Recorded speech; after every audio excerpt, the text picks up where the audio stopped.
Questions ആണ് ഇന്ന് നമ്മൾ ഡിസ്കസ് ചെയ്യാൻ പോകുന്നത്. So, coming on to the questions. First question, which of the following are the determinants of health? Option A, heredity. B, environment. C, health and family welfare. And D, all of the above. So, കഴിഞ്ഞ ക്ലാസ്സിൽ നമ്മൾ എന്താ discuss ചെയ്തിരുന്നത്? അതായത് health എന്ന് പറയുന്നത് എന്താണ്, it's merely the absence of disease എന്നാണ് ഹെൽത്ത് എന്ന് പറയുന്നത്.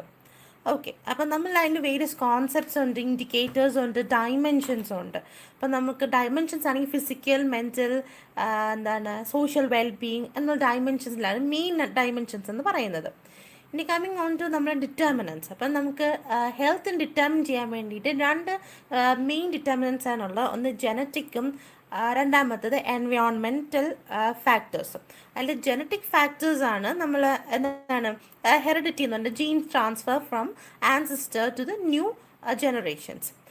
പിന്നെ എൻവയോൺമെൻറ്റൽ ഫാക്ടേഴ്സ് എന്ന് പറയുമ്പം it is merely divided into two, internal and external.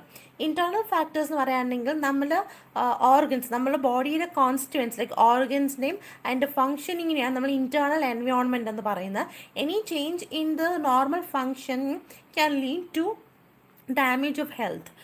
പിന്നെ എക്സ്റ്റേർണൽ ഹെൽത്ത് എന്ന് പറയുകയാണെങ്കിൽ it is actually it considers നമ്മൾ ഫിസിക്കൽ എൻവയോൺമെൻറ്റ്, അതായത് ലൈക്ക് നമ്മൾ ചുറ്റുമുള്ള എയർ, വാട്ടർ, സോയിൽ, അല്ലെ എയർ, വാട്ടർ, സോയിൽ കണ്ടാമിനൻസ് കൊണ്ട് നമ്മളെ ബോഡിയിൽ അവർ ബോഡിയിൽ ഇൻഫെസ്റ്റ് ചെയ്ത് ഇൻഫെക്ഷൻസ് ഉണ്ടാക്കുമ്പോൾ നമുക്ക് ഹെൽത്തിൽ വരുന്ന ചേഞ്ചസ് ആണ് നമ്മൾ ഫിസിക്കൽ എൻവയോൺമെൻറ്റൽ ഹെൽത്ത് എന്ന് പറയുന്നത്. പിന്നെ ബയോളജിക്കൽ ഫാക്ടർ ആണെങ്കിൽ അത് പ്ലാന്റ്സിൽ നിന്നും ആനിമൽസിൽ നിന്നും, അതായത് പ്ലാന്റ്സിന് ചില പൊല്യൂട്ടൻസ് കൊണ്ട്, അത് പ്ലാന്റ്സിൻ്റെ എന്താ അലർജി കൊണ്ടുണ്ടാവും. എന്തെങ്കിലും പ്ലാന്റ്സ് കഴിക്കുമ്പോൾ ലൈക്ക് നമ്മൾ മഷ്റൂംസ് ഒക്കെ കഴിക്കുമ്പോൾ നമുക്ക് ഫുഡ് പോയ്സണിങ് വരാം. ആനിമൽസിൽ നിന്ന് വരുമ്പോൾ ആനിമൽസിൽ നിന്ന് എന്തെങ്കിലും നമുക്ക് എന്താ അലർജിക് ഫോം ചെയ്യാം ബോഡിയിൽ. ലൈക്ക് പ്രോൺസ്, ചില റെഡ് മീറ്റ് ഒക്കെ കഴിക്കുമ്പോൾ ചിലർക്ക് അലർജി വരാറുണ്ട്. ലൈക്ക് നമ്മൾ മട്ടൺ, ബീഫ് ഒക്കെ കഴിക്കുമ്പോൾ അങ്ങനെ വരുന്ന കുറച്ച് അലർജീസ് അല്ലെങ്കിൽ ഡിസീസ് കണ്ടീഷൻ അങ്ങനെയെന്ന് പറയുന്നത് ബയോളജിക്കൽ ഫാക്ടേഴ്സ് എന്ന് പറയുന്നത്. നെക്സ്റ്റ് ഇസ് സോഷ്യൽ, അതായത് കൾച്ചർ, ബിലീഫ്, ട്രഡീഷൻ, അതായത് നമ്മുടെ ചുറ്റുമുള്ള നമ്മൾ വിശ്വസിക്കുന്ന റിലീജൻ, നമ്മൾ ചുറ്റുപാടുമുള്ള കൾച്ചർ, അപ്പോൾ അതിൽ നമ്മൾ യൂസ് ചെയ്യുന്ന എന്തെങ്കിലും എന്തെങ്കിലും ഉള്ള ഏതൊരു ഫാക്ടർ കൊണ്ട് നമുക്ക് എന്തായാലും ഇനി ഹെൽത്ത് ഇഷ്യൂസ് വരുവാണെങ്കിൽ അതിനെ നമ്മൾ സോഷ്യൽ ഫാക്ടേഴ്സ് എന്ന് പറയും. പിന്നെ അല്ലാതെ നമുക്ക് എന്തൊക്കെയുണ്ട്, നമുക്ക് ലൈഫ് സ്റ്റൈലുണ്ട്, സോഷ്യോ എക്കണോമിക് ഉണ്ട്, എഡ്യൂക്കേഷൻ, ഓക്യുപ്പേഷൻ, ഇൻകം, നമുക്ക് health facilities, personal hygiene, exercise, rest, പിന്നെ പോസ്ചർ, നമ്മൾ എന്തെങ്കിലും ലൈഫ് സ്റ്റൈൽ നമ്മളെന്തെങ്കിലും ലൈഫ് സ്റ്റൈൽ ചേഞ്ചസ് ലൈക്ക് നമ്മൾ സ്മോക്കിംഗ് സീക്കേഴ്സ്, പിന്നെ ആൽക്കഹോൾ, ഡ്രഗ് അബ്യൂസ്, പിന്നെ ക്ലൈമറ്റ് ചേഞ്ചിങ്, പിന്നെ നമ്മൾ വർക്ക് ഏരിയയിലുള്ള പ്രഷർ, സേഫ്റ്റി മെഷേഴ്സ് ഇല്ലാതെ എന്തെങ്കിലും വർക്ക് ചെയ്യുക, പിന്നെ ഓവർ ഈറ്റിംഗ് ഹാബിറ്റ്സ്, ഇതൊക്കെയാണ് അതിൻ്റെ മെയിൻ ഡിറ്റർമിനൻസ്.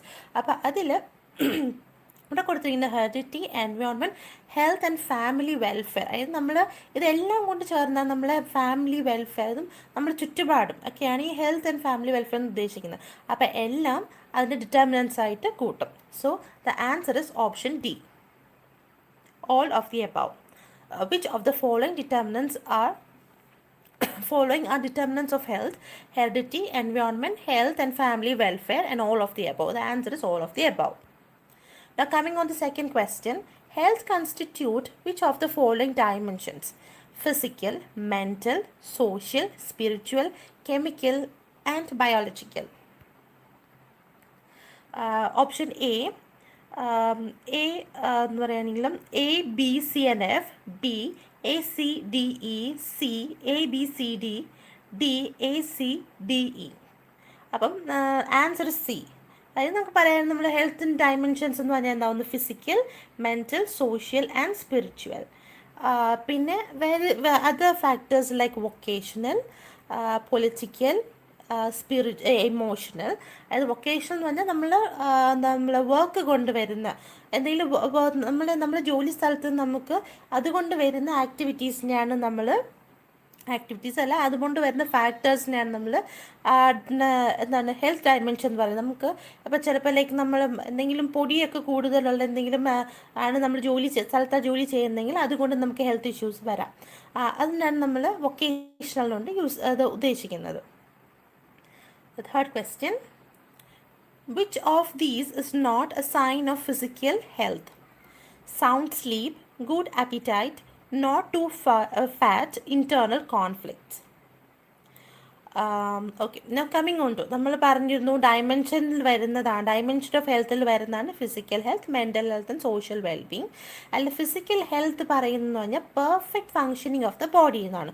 ഒരാൾ എനർജറ്റിക് ആണെങ്കിലോ നല്ല ഗുഡ് പോസ്റ്റർ മെയിൻറ്റെയിൻ ചെയ്യുന്നത്, നമ്മൾ ബോഡിക്ക് അനുസരിച്ചുള്ള വെയിറ്റ്, അതായത് ബോഡി നോർമൽ ബോഡി വെയിറ്റ് അല്ല, നമ്മൾ ഒരു ഏജിന് ഒരു പെർട്ടിക്കുലർ ബോഡി വെയിറ്റ് ഉള്ള അത്രയും ബോഡി മെയിൻറ്റെയിൻ ചെയ്യുന്ന ഒരാൾ, ഹൈറ്റും വെയിറ്റും correct height and weight which is normal for a particular age അങ്ങനെ മെയിൻറ്റെയിൻ ചെയ്യുന്ന ഒരാൾ, എല്ലാ ബോഡി ഫങ്ഷനും പെർഫെക്റ്റ് ആയിട്ടുള്ള ആളും, ഭയങ്കര പിന്നെ എന്താ പറയുക ഹെൽത്തി കണ്ടീഷൻ പറയുകയാണെങ്കിൽ ബ്രൈറ്റ് ഐസ് ഉള്ള, ഗുഡ് ടെക്സ്ചർ, നല്ല ഹെയർ, ഗുഡ് ഹെയർ, പിന്നെന്താ appetite, clean manner, clean breath എന്നൊക്കെ ഉള്ള ആൾക്കാരൊക്കെയാണ് ഫിസിക്കൽ ഹെൽത്തിൽ perfect functioning of the body എന്ന് പറയുന്നത്, ഫിസിക്കലി ഹെൽത്തി എന്ന് നമ്മൾ പറയുന്നത്. അതായത് ഫിസിക്കൽ ഹെൽത്തി എന്ന് പറയാം, he or she should look alert and responsive, കറക്റ്റായിട്ടുള്ള റെസ്പോൺസും അലേർട്ട്നെസ്സും അവർക്ക് ഉണ്ടായിരിക്കും. അപ്പോൾ the answer is sound sleep, good hair, which is not the sign. So not the sign എന്ന് പറയുമ്പോൾ option D, internal conflict. Internal conflict എന്ന് പറയുന്നത് മെൻ്റൽ ഹെൽത്തിൻ്റെ അണ്ടറിൽ വരുന്നതാണ്. So the answer is option D. Now, moving on to the next question. Which of the following is a hereditary disorder? Option A, thalassemia, B, diabetes, C, sickle cell anemia, and D, all of the above. So the answer is yes, of course, all of the above, D.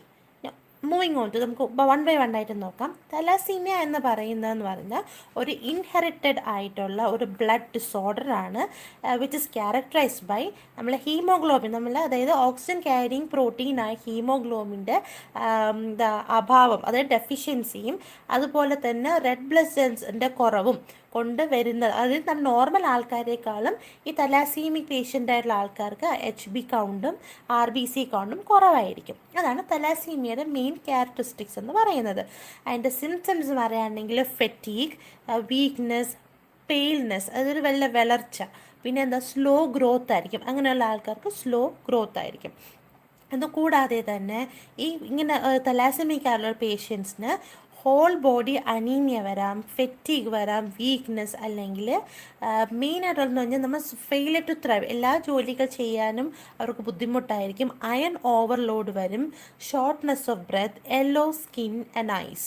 അതായത് HBയുടെ കുറവ് വരുമ്പോൾ yellowing of skin നമുക്ക് ഒരു പറയുമല്ലോ, ഒരു മഞ്ഞ colour പോലെ തോന്നും, അതുപോലെ യെല്ലോ സ്കിൻ ആൻഡ് ഐ, പിന്നെ പാലർ. ഇതൊക്കെയാണ് മോസ്റ്റ് കോമൺലി ആൾക്കാർ എക്സ്പീരിയൻസ് ചെയ്യുന്നത്. അതിന് ട്രീറ്റ്മെൻറ്റ് എന്ന് പറയുകയാണെങ്കിൽ വൈറ്റമിൻ റിപ്ലനിഷ്മെൻറ്റ്, പിന്നെ ട്രാൻസ്ഫ്യൂഷൻ.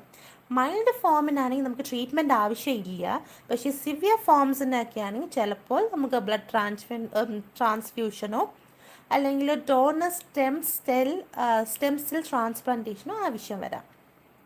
അത് യൂസ് ചെയ്യുന്ന മെഡിക്കേഷൻ എന്ന് പറയുന്നത് വൈറ്റമിൻസ് ആണെങ്കിൽ വൈറ്റമിൻസ് റിപ്ലനിഷ് ചെയ്യുന്നത് കൊണ്ട് it promote normal body function, growth and development. അപ്പം വൈറ്റമിൻ റിപ്ലനിഷ് ചെയ്യുമ്പോഴത്തേക്കും normal body function back to normal ആയിരിക്കും. പിന്നെ ബ്ലഡ് ട്രാൻസ്ഫ്യൂഷൻ ആണെങ്കിൽ അറിയാമല്ലോ, ഒരു ആളുടെ നിന്ന് മറ്റൊരു ആൾക്ക് വരുന്നതാണ് ബ്ലഡ് ട്രാൻസ്ഫ്യൂഷൻ എന്ന് പറയുന്നത്. പിന്നെ അയൺ റെഡ്യൂസർ, അതായത് അയൺ റെഡ്യൂസർ നമ്മൾ നേരത്തെ പറഞ്ഞു അയൺ ഓവർലോഡ് ഉണ്ടാവും, അതുകൊണ്ട് എക്സസ് അയൺ റിമൂവ് ചെയ്യാൻ വേണ്ടിയിട്ടാണ് നമ്മൾ അയൺ റെഡ്യൂസേഴ്സ് കൊടുക്കുന്നത്. നെക്സ്റ്റ് വരുന്നതെന്ന് പറഞ്ഞാൽ ഡയബറ്റീസ്. ഇപ്പോൾ ഡയബറ്റീസ് എന്ന് പറയുകയാണെങ്കിലോ അത് നമുക്ക് എല്ലാവർക്കും അറിയാം. കോമൺലി ഡയബറ്റീസ് എന്ന് പറഞ്ഞാൽ ഡയബറ്റിസ് മെലിറ്റസിനെയാണ് നമ്മൾ ഡയബറ്റീസ് എന്ന് പറയുന്നത്. അതൊരു മെറ്റബോളിക് ഡിസോർഡറാണ് which include increase blood glucose level in the body.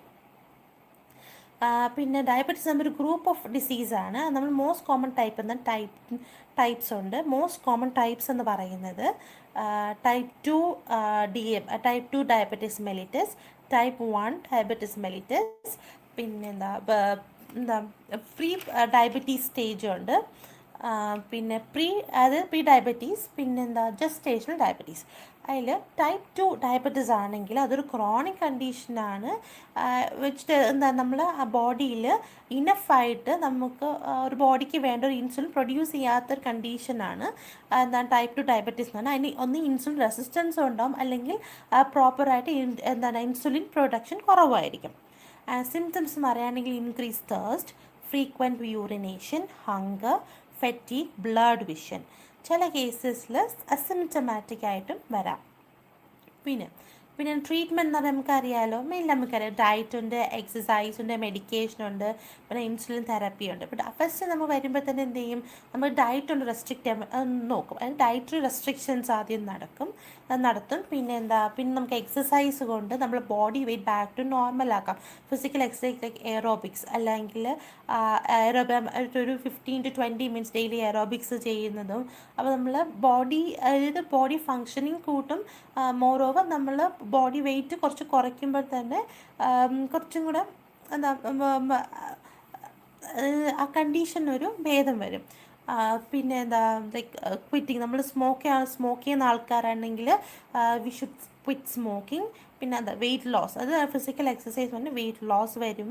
പിന്നെ ഡയറ്ററി ഫൈബർ വരുമ്പോൾ എന്ത് ചെയ്യും, നമുക്ക് ചിലതൊന്നും നമ്മളെ ബോഡിയിൽ ഡൈജസ്റ്റ് ചെയ്യാൻ പറ്റത്തില്ല. അതുകൊണ്ട് ഈ ഫൈബേഴ്സ് കാരണം നമുക്ക് പാസിങ് ഓഫ് സ്റ്റൂൾ കുറച്ചുകൂടി ഈസി ആയിരിക്കും. പിന്നെ ന്യൂട്രീഷൻ കൗൺസിലിംഗ്, അതായത് ഒരു ഒരു പ്രൊഫഷണൽ ഒരു ന്യൂട്രീഷനിസ്റ്റ് പോയിട്ട് നമുക്ക് എന്തൊക്കെ ഇത് കഴിക്കാം, ഏതൊക്കെ ഇത് കഴിച്ചുകൂടാ, കാർബോഹൈഡ്രേറ്റ് മെയിൻറ്റെയിൻ ചെയ്യുന്ന തെറപ്പി ഒക്കെ നമുക്ക് അവർ പറഞ്ഞു തരും. അതനുസരിച്ച് നമുക്ക് നമ്മളെ ലൈഫ് സ്റ്റൈൽ ചേഞ്ചസ് വരുത്താം. പിന്നെ ഡയബറ്റിക് ഡയറ്റ്, അതായത് നമ്മൾ കുട്ടികൾ കോക്കോ ഒരുപാട് ഷുഗറി പ്രോഡക്ട്സോ ജങ്ക് ഫുഡ്സൊക്കെ ഒഴിവാക്കുക. Next is medication. നമ്മൾ ആൻറ്റി ഡയബറ്റിക് മെഡിക്കേഷൻസ് യൂസ് ചെയ്യും. ലൈക്ക് നമ്മൾ മെറ്റ്ഫോമിൻ സ്റ്റാർട്ട് ചെയ്യും. അതായത് ലീൻ ആയിട്ടുള്ള പേഷ്യൻറ്റിൽ, കുറച്ച് ഓവർ വെയ്റ്റുള്ള പേഷ്യൻസ് ആദ്യം മെറ്റ്ഫോമിൻ സ്റ്റാർട്ട് ചെയ്യും. പിന്നെ ഗ്ലിമിപ്രൈഡ് ഉണ്ട്, സോ അത് ക്ലാസിഫിക്കേഷൻസ് ഉണ്ടല്ലോ, നമുക്ക് നോൺ ആണ്. അപ്പോൾ അങ്ങനെ ഡയബറ്റിക് ഡ്രഗ്സ് യൂസ് ചെയ്യാം. പിന്നെ അതിൻ്റെ കൂടെ തന്നെ നമ്മൾ ആൻറ്റി കോയാഗുലൻസ് ആഡ് ചെയ്യും. എന്ന് വെച്ചാൽ നമ്മൾ അൺവാണ്ടഡ് റിയാക്ഷൻസ് ഫ്രം ടേക്കിംഗ് നമ്മൾ ബാക്കിയുള്ള ഡ്രഗ്സ് എടുക്കുമ്പോൾ ഇതിന് അൺവാണ്ടഡ് റിയാക്ഷൻസ് നമ്മൾ റെഡ്യൂസ് ചെയ്യാൻ വേണ്ടിയിട്ടാണ് ഇതിൻ്റെ കൂടുതൽ ആൻറ്റി കോയാഗുലൻസ് എടുക്കുന്നത്, ടു ഇൻഹിബിറ്റ് ബ്ലഡ് ക്ലോട്ടിങ്. അപ്പോൾ ഇതിൻ്റെ മെയിൻ കണ്ടീഷൻ എന്ന് പറയുകയാണെങ്കിൽ ടൂ മച്ച് ബ്ലീഡിങ് ഉണ്ടാവാനുള്ള ചാൻസസ് ഉണ്ട്. അപ്പോൾ അതിൽ കുറയ്ക്കാൻ വേണ്ടിയിട്ടാണ് നമ്മൾ ഇതിനൊരു പ്രിക്കോഷൻ ആയിട്ടാണ് ആൻറ്റി കോയാഗുലൻസിൻ്റെ കൂട്ടത്തിൽ കൊടുക്കുന്നത്. പിന്നെ ലിവറിൻ്റെ ഫങ്ഷനിങ് കുറയുമ്പോൾ ചിലപ്പോൾ ഹാംഫുൾ ആയിട്ടുള്ള കൊളസ്ട്രോൾ ഒരുപാട് പ്രൊഡ്യൂസ് ചെയ്യും. അപ്പോൾ അതുകൊണ്ട് സ്റ്റാറ്റിൻസും അതിന് മെയിൻറ്റെയിൻ ചെയ്യാൻ വേണ്ടി കൊടുക്കുന്നുണ്ട്. പിന്നെ ലാസ്റ്റ് ഇൻസുലിൻ തെറാപ്പി, അതായത് നമ്മൾ ഇതൊന്നും കൺട്രോൾ ചെയ്യുന്നില്ല എന്നുണ്ടെങ്കിൽ ഇൻസുലിൻ തെറാപ്പി ഡയറക്റ്റായിട്ട് അവർ സബ്ക്യൂട്ടേനിയസ്ലി ഇൻജെക്റ്റ് ചെയ്യും. പിന്നെ ടൈപ്പ് 1 ഡയബറ്റീസ് മെലിറ്റസ് ആണെങ്കിൽ ടിപ്പിക്കലി നമ്മൾ അഡോളസൻസിലാണ് ടൈപ്പ് 1 പറയുന്നത്. സിംറ്റംസ് പറയുകയാണെങ്കിൽ frequent urination, excessive thirst, hunger, fatigue and blood vision. Treatment എന്ന് പറയുകയാണെങ്കിൽ നമ്മൾ നോർമൽ ഗ്ലൂക്കോസ് ലെവൽ മെയിൻറ്റെയിൻ ചെയ്യുന്ന എന്തെങ്കിലും തെറാപ്പി, റെഗുലേറ്റ് ചെയ്ത് മോണിറ്റർ ചെയ്യുന്ന ബ്ലഡ് ഗ്ലൂക്കോസ് റെഗുലേറ്റ് ചെയ്ത് മോണിറ്ററിങ് ചെയ്യുന്ന തെറാപ്പീസും. പിന്നെ insulin therapy, diet and exercise. Just like type 2 പോലെ തന്നെ ടൈപ്പ് 1ഉം അതിനകത്ത് ടൈപ്പ് 2 പോലെ തന്നെ ടൈപ്പ് 1ൽ ട്രീറ്റ്മെൻറ്റ് പ്ലാനും സെയിം തന്നെയാണ്.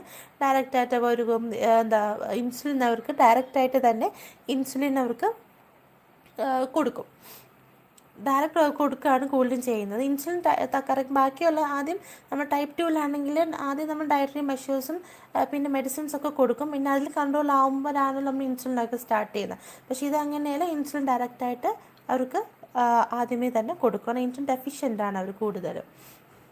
പിന്നെ സെൽഫ് കെയർ, നമുക്ക് പറയാം, നമ്മൾ തന്നെ ഡയറ്റ് കൗൺസിലിംഗ് കൊടുക്കുക പേഷ്യൻറ്റ്. ഡയറ്റ് റെസ്ട്രിക്ഷനും ന്യൂട്രീഷൻ കൗൺസിലിങ്ങും ചെയ്യാം. കാർബോഹൈഡ്രേറ്റ് കൗണ്ടിങ്, അതായത് നമുക്ക് കഴിക്കുന്ന കാർബോഹൈഡ്രേറ്റ് ഡെയിലി നമ്മൾ കൗണ്ട് ചെയ്ത് കഴിക്കുക എന്ന് പറയും.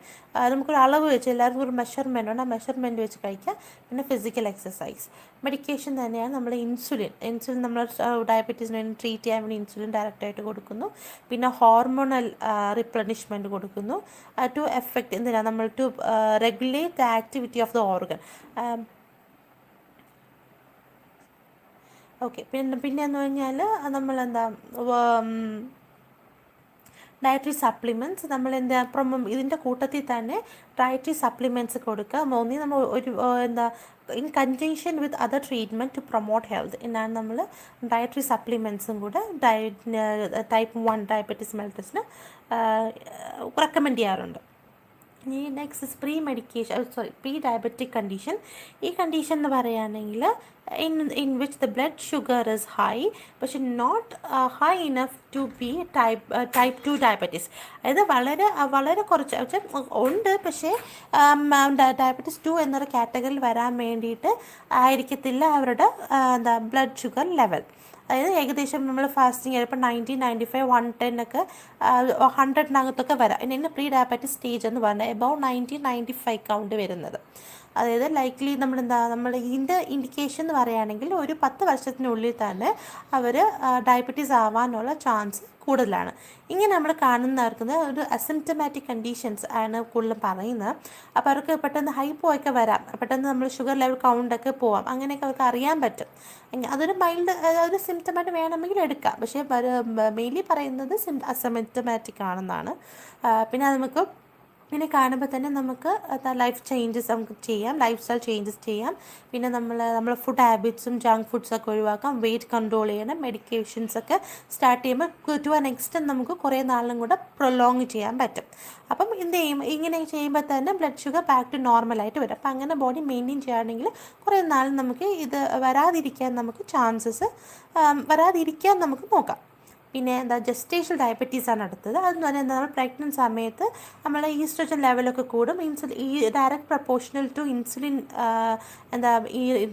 ഇൻസുലിൻ സെക്രീഷനാണ്. അപ്പം ഈസ്ട്രജൻ ലെവൽ കൂടുമ്പോൾ ഇൻസുലിൻ സെക്രീഷനും കൂടും. സോ അതിൻ്റെ ഒരു ഫ്ലക്ച്വേഷൻ കൊണ്ടാണ് ജസ്റ്റേഷൻ പീരിയഡിൽ blood sugar level കൂടിക്കൊണ്ടിരിക്കുന്നത്.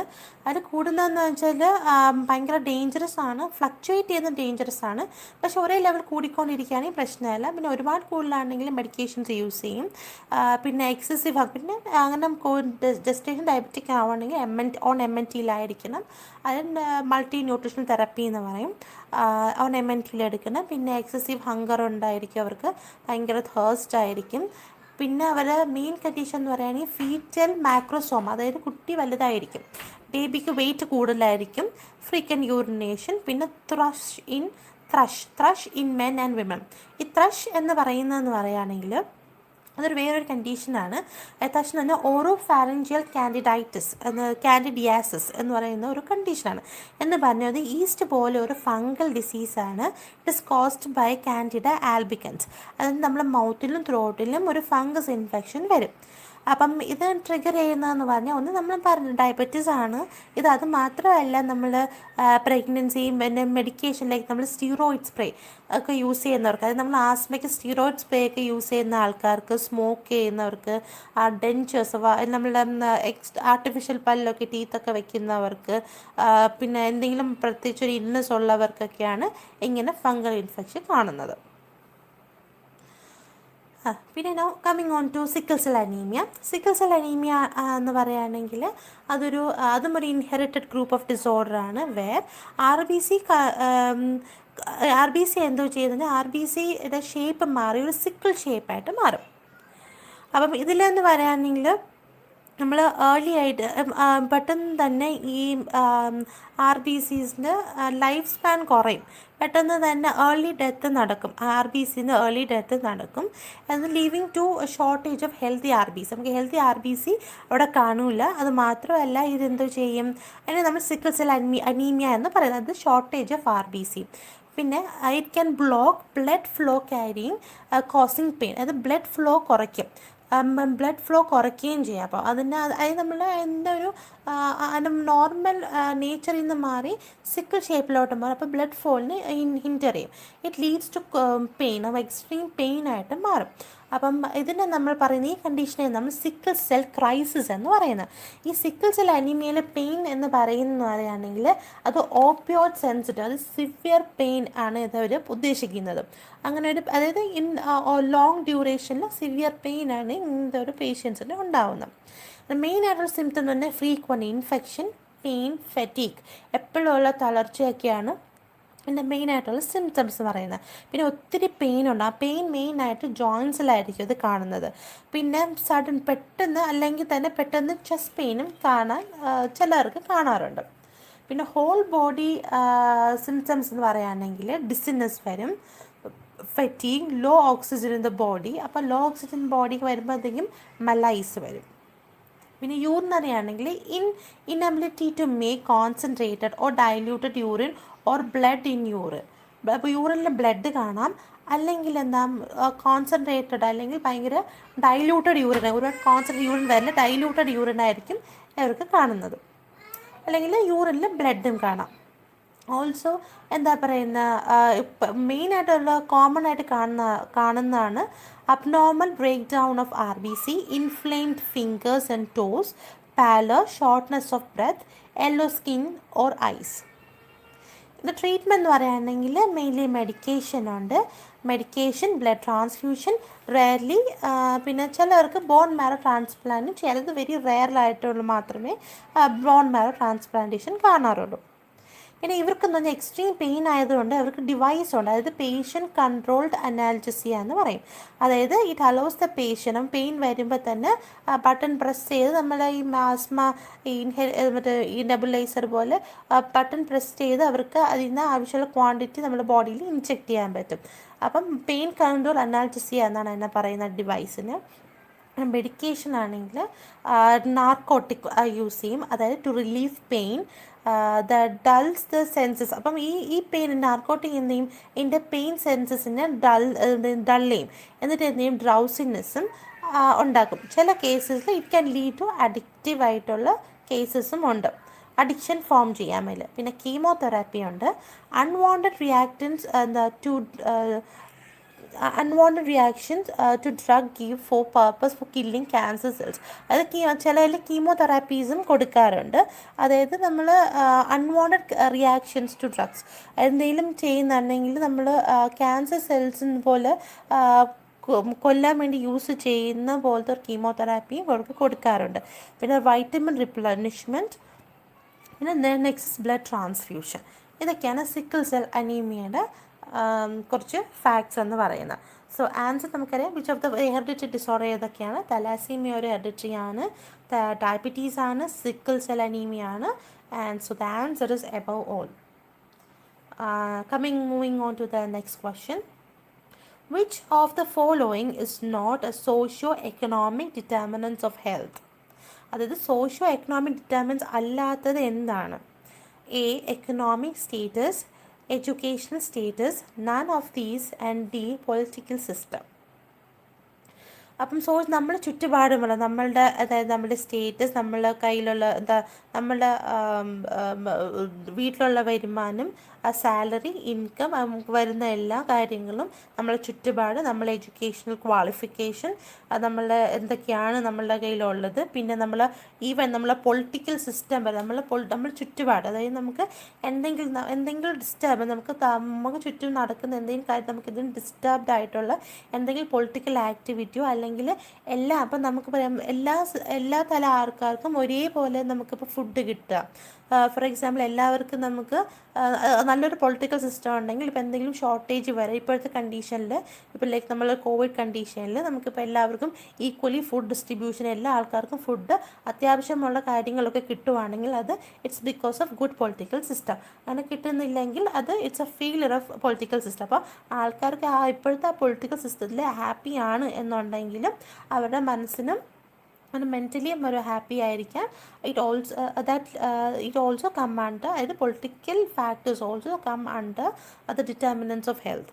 So the answer is option C, none of these. അതായത് സോഷ്യോ എക്കണോമിക് ഡിറ്റർമിൻ എന്ന് പറഞ്ഞാൽ എക്കണോമിക്കലും എഡ്യൂക്കേഷനും നമ്മുടെ ചുറ്റുമുള്ള പൊളിറ്റിക്കൽ സിസ്റ്റം എല്ലാം അതിൽ ഇൻക്ലൂഡ് ചെയ്തിരിക്കും. So the answer is C.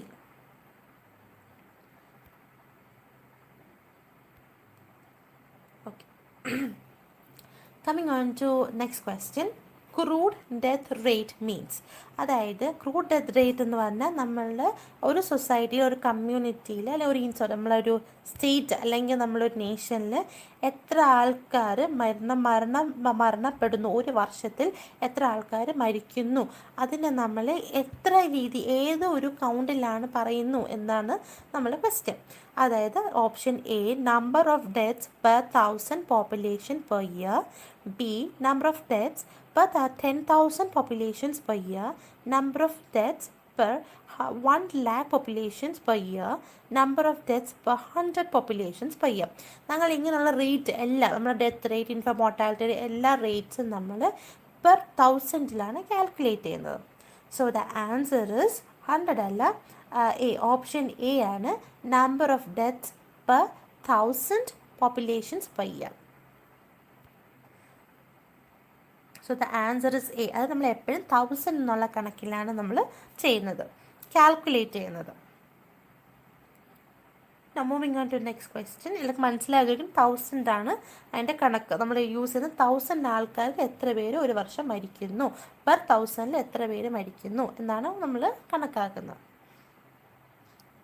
Next question. Infant mortality rate means number of death per 1000 live birth of children above 1 year of age, number of death per 1000 live birth of children under 1 year of age, C number of death per 10,000 live birth of children under 1 year of age, number of death per 1000 live birth of children 1 to 5 year of age. ഇനി നമ്മൾ infants എന്ന് പറയുകയാണെങ്കിൽ it is always under 1 year. ഒരു വയസ്സിന് താഴെയുള്ള കുട്ടികളെയാണ് നമ്മൾ എന്താ പറയുക, നമ്മുടെ ഇൻഫൻസ് എന്ന് പറയുന്നത്. Okay, right answer option B തന്നെയാണ് റൈറ്റ് ആൻസർ. കാരണം എന്ന് പറയാം, നമ്മൾ 1000 എപ്പോഴും ഞാൻ പറയും 1000ലാണ് നമ്മളെല്ലാം കണക്കാക്കുന്നത്. വളരെ ചെറിയ കുട്ടികൾ, അതായത് ഒരു വയസ്സിന് താഴെയുള്ള കുഞ്ഞുങ്ങളെയാണ് നമ്മൾ ഇൻഫൻസ് എന്ന് പറയുന്നത്.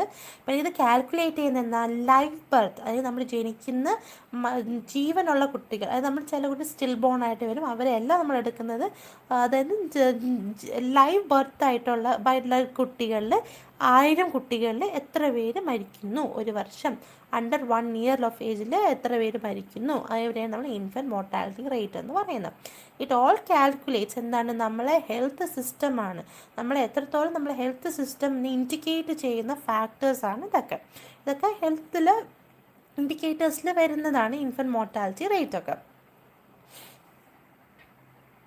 പിന്നെ child mortality rate means number of death per 1000 children below 1 year. അപ്പം അതല്ല, കാരണം ബിലോ 1 ഇയർ ആണെങ്കിൽ അത് ഇൻഫൻസ് ആണ്. Number of death per 1000 children 1 to 5 years of age. Okay, 1 to 5 years നമ്മൾ ചിൽഡ്രൻ എന്ന് പറയുന്നത് 1000 തന്നെയാണ് എൻ്റെ ആൻസർ. സോ ഇതാവാം എൻ്റെ ആൻസർ. പിന്നെ number of death per 10,000 live birth of children between 1 to 5 years of age. കാരണം നമ്മൾ 1 to 5 years കറക്റ്റാണ്, പക്ഷേ 10,000 അല്ല, നമ്മളെപ്പോഴും 1000ലാണ് നമ്മൾ കാൽക്കുലേറ്റ് ചെയ്യുന്നത്. Number of death per 1000 live birth of children first 28 days of life. First 28 days of life answer correct. പക്ഷേ 28 days എന്ന് പറയുന്നത് നമ്മൾ പറഞ്ഞു ഒരു വയസ്സിന് താഴെയുള്ള കുട്ടികളെല്ലാം ഇൻഫൻസ് ആണ്. സോ ഇതല്ല എൻ്റെ answer. So the answer B is right. Now, ninth question. Neonatal mortality rate means number of death per 1000 live birth of children below 1 year. Okay, 1 year എന്ന് പറഞ്ഞാൽ ഇൻഫൻസ് ആണ്. Number of death per 1000 live birth of children 1 to 5 years of age. ഇതെന്ന് പറയുന്നത് child mortality rate ആണ്. Number of death per 10,000 live birth of children first 28 days of life.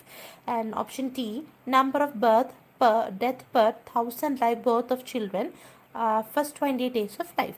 പക്ഷേ ഇതിൽ നിയോണേറ്റ്സ് എന്ന് പറയുന്നത് നമ്മൾ ഫസ്റ്റ് 28 days നമ്മൾ നിയോണേറ്റ്സ് എന്ന് പറയുന്നത്. അപ്പോൾ 10,000 കണക്ക് 1000ലാണ് കണക്ക്. So option T is right. Next question. ഇനി നമ്മളിനി കുറച്ചിൻ്റെ ഡെഫിനിഷൻസ് ആണ് കുറച്ചിനി കൊടുക്കുന്നത്. പാത്തോജെനസിസ് എന്ന് പറഞ്ഞാൽ എന്താ? What does pathogenesis means? Option A study of cause of a disease, B condition in which disease has not developed, the manner of development of disease, option T classification of diseases. ഈ പാത്തോജെനസിസ് എന്ന് പറയുകയാണെങ്കിൽ ഒരു disease, നമുക്കൊരു അസുഖം വന്നു, അതെങ്ങനെ നമ്മളെ ബോഡിയിൽ പ്രോഗ്രസ് ചെയ്യുന്നു, ആ പ്രോഗ്രസീവ് മാനർ അത് നമ്മൾ എങ്ങനെ ഡെവലപ്പ് ചെയ്യുന്നു എന്നുള്ളതാണ് പാത്തോജെനസിസ് എന്ന് പറയുന്നത്. Yes, you people are right. Option C is right. Correct option എന്ന് പറഞ്ഞാൽ ഓപ്ഷൻ സി ആണ്. ഇനി നമുക്ക് ഓരോന്നായിട്ട് നോക്കാം. Study of cause of a disease എന്ന് പറയുന്നത് എൻ്റെ അർത്ഥം എന്താ, അതാണ് അത് ഇറ്റിയോളജിയുടെ ഡെഫിനിഷനാണ്. അതായത് എൻ്റെ ഒറിജിൻ, ഒരു ഡിസീസിൻ്റെ ഒറിജിൻ ഏതാണ്, എന്താണ് എൻ്റെ കൊസേഷൻ, അത് നമ്മൾ എന്താണ് പറയുന്നത്, study of causation of a disease or origin of a disease is called etiology. ഇറ്റിയോളജിയുടെ ഡെഫിനിഷനാണ് first option. Coming on to second option, condition in which disease has not developed. അതായത് ഡിസീസ് വരാനുള്ള ഫാക്ടർ നമ്മുടെ ബോഡിയിലുണ്ട്, അല്ലെങ്കിൽ ഒരു ജനറ്റിക് ഫാക്ടർ ആവാം, അല്ലെങ്കിൽ ഒരു പാത്തജൻ ആവാം, ഒരു ഇൻഫെക്ഷ്യസ് ഏജൻറ്റ് ആവാം, അതായത് അപ്പം അല്ലെങ്കിൽ എന്തെങ്കിലും ഒരു സബ്സ്റ്റൻസ് ആവാം, ലൈക്ക് കീറ്റോൺ ബോഡീസോ അങ്ങനെ എന്തെങ്കിലും, നമ്മളിപ്പോൾ യൂറിക് ആസിഡോ എന്തെങ്കിലും ഒരു സബ്സ്റ്റൻസ് നമ്മുടെ ബോഡിയിൽ വന്നു, പക്ഷേ നമ്മളത് ഒരു വലിയ ഡിസീസായിട്ട് ഇത് മാറിയില്ല. അതിനെയാണ് നമ്മൾ പ്രീ പാത്തോജെനസിസ് സ്റ്റേജ് എന്ന് പറഞ്ഞത്. പ്രീ പാത്തോജെനസിസ് സ്റ്റേജ്, അതായത് ഡിസീസിൻ്റെ പ്രോഗ്രഷന് മുന്നേ ഉള്ള ഒരു സ്റ്റേജാണ് പ്രീ പാത്തോജെനസിസ് സ്റ്റേജ്. പിന്നെ ക്ലാസിഫിക്കേഷൻ ഓഫ് ഡിസീസ് എന്ന് പറഞ്ഞാൽ നോസോളജിയാണ്. Classification, study of classification of disease എന്ന് പറയുന്നത് നോസോളജി. NOSOLOGY.